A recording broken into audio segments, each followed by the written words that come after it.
دیکھیں گے جو اچھے ہیں اور برے ہیں، خدا ان کو اپنے لیے استعمال کرنا چاہتا ہے، لیکن ان کے جذبات اور احساسات جو ہیں وہ بک چکے ہیں۔ خدا ان کو سزا کے نیچے لاتا ہے۔ اس لیے آج ہمیں اس بات کی ضرورت ہے کہ ہم اپنی زندگیوں کا کوئی نہ کوئی پیمانہ ٹھہرائیں۔ حبقوق کی کتاب اس کا 2 باب 12 اور 13 ہے۔ اس پر افسوس جو قصبے کو خون ریزی سے اور شہر کو بد کرداری سے تعمیر کرتا ہے، کیا یہ رب الافواج کی طرف سے نہیں کہ لوگوں کی محنت آگ کے لیے ہو اور قوموں کی مشقت بطالت کے لیے؟ اور پھر وہ کہتا ہے ہم نہیں مریں گے کیونکہ ہم زندہ خدا کے ساتھ منسلک ہیں، جذباتی طور پر اور احساساتی طور پر۔ زندہ رہنے کا معیار کیا ہے؟ یرمیہ کی کتاب اس کا 5واں باب اس کی پہلی آیت میں لکھا ہے، اب یروشلم کے کوچوں میں ادھر ادھر گشت کرو اور دیکھو اور دریافت کرو اور اس کے چوکوں میں ڈھونڈو، اگر کوئی آدمی وہاں ملے جو انصاف کرنے والا اور سچائی کا طالب ہو تو میں اسے معاف کروں گا۔ پیمانہ خداوند نے کیا دیا ہمیں؟ انصاف اور سچائی۔ یوحنا کی انجیل 8واں باب 32 ہے، اور سچائی سے واقف ہوگے اور سچائی تم کو آزاد کرے گی۔ خداوند یسوع مسیح نے ہمیں یہی تعلیم دی۔ یوحنا کی انجیل 17واں باب اس کی 19 ہے، اور ان کی خاطر میں اپنے آپ کو مقدس کرتا ہوں تاکہ وہ بھی سچائی کے وسیلہ سے مقدس کیے جائیں۔ میں نے آپ کو کہا آج ہم 2 کرداروں کے بارے میں سیکھیں گے۔ پرانے عہد نامے کے بڑے مشہور نام، پرانے عہد نامے کے بڑے معروف جو ہیں وہ بادشاہ۔ پہلے نمبر پر جو بادشاہ آتا ہے اپنے جذبات اور احساسات کو شیطان کے ہاتھوں بیچ دینے والا، وہ ہے یربعام اول۔ خدا نے سلیمان کی بادشاہی کو توڑ کر اسے بادشاہ بنایا، اور خدا نے اسے کہا اگر تو 10 قبیلوں کا بادشاہ سدا تک رہنا چاہتا ہے تو تجھے میرے احکام پر عمل کرنا ہوگا۔ چند دنوں میں اس کو اپنا اقتدار جو ہے وہ خطرے میں دکھائی دینے لگا۔ چند ماہ و سال کے اندر اس نے 2 بچڑے بنا لیے خدا کے لیے، اور ان کو اپنا معبود جو ہے اعلان کر دیا۔ جب ان کو اپنا معبود اعلان کیا تو خدا اس کے خلاف کھڑا ہو گیا۔ خدا نے کہا یربعام میں اس طرح تجھے صاف کر دوں گا جس طرح کوئی مویشیوں کے باڑے میں سے گوبر صاف کرتا ہے۔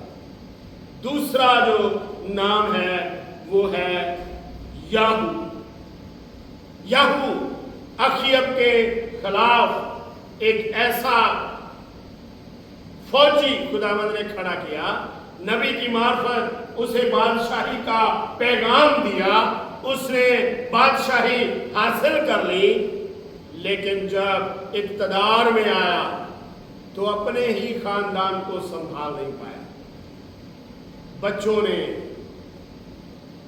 رشتہ داروں نے اپنے جذبات اور احساسات کو اقتدار کی بھیٹ چڑھا دیا، اور خدا نے کہا چونکہ تو نے بنی اسرائیل کے اوپر سے ایک خود سر تعلیم کو خارج کیا ہے، ان کو رہائی دی ہے، اس لیے 4 پشتوں تک تو اسرائیل پر بادشاہی کرے گا۔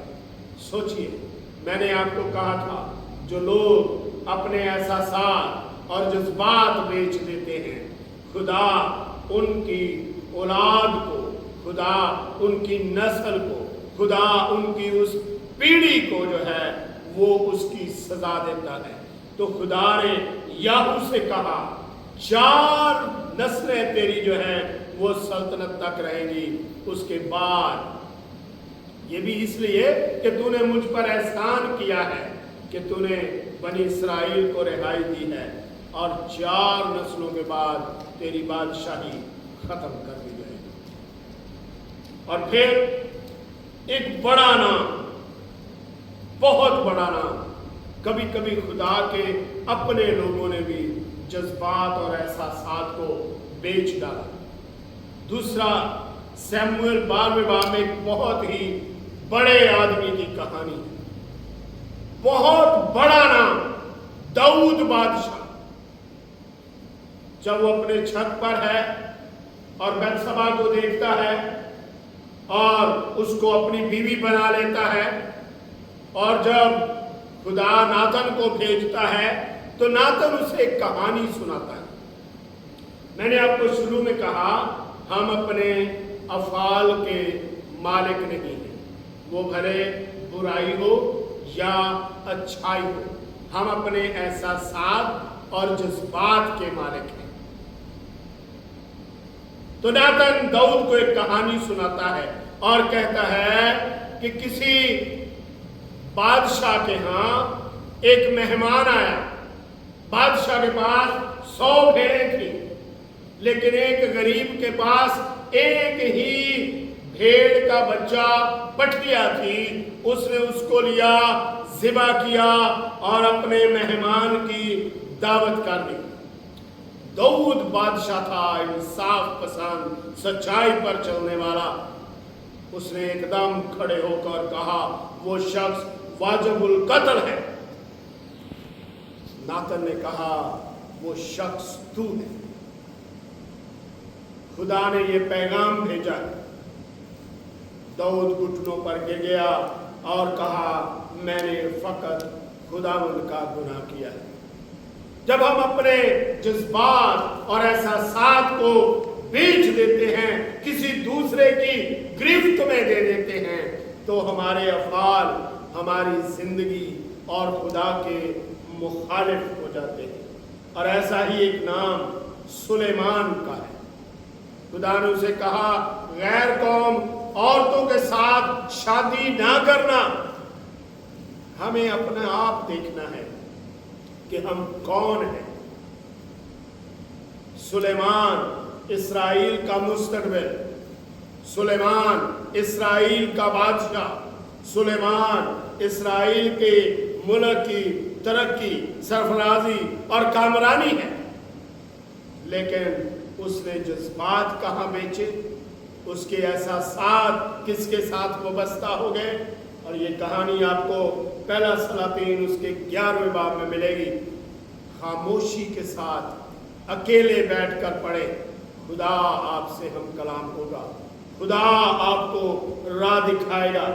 اور جو تیسرا کردار ہے میرے پاس، وہ اعمال کی کتاب اس کا 5واں باب، اس کی پہلی آیت سے شروع ہوتا ہے۔ حنانیہ اور سفیرہ اپنے مستقبل کی فکر میں بیچے ہوئے کھیت کی رقم میں سے کچھ بے ایمانی سے رکھ دیا، دونوں جان سے چلے گئے۔ دونوں نے ایک دوسرے کے جھوٹ کی پشت پناہی کی، دونوں نے ایک دوسرے کو سچا ثابت کیا۔ اور پطرس بڑے خوبصورت انداز میں کہتا ہے آئے حنانیہ،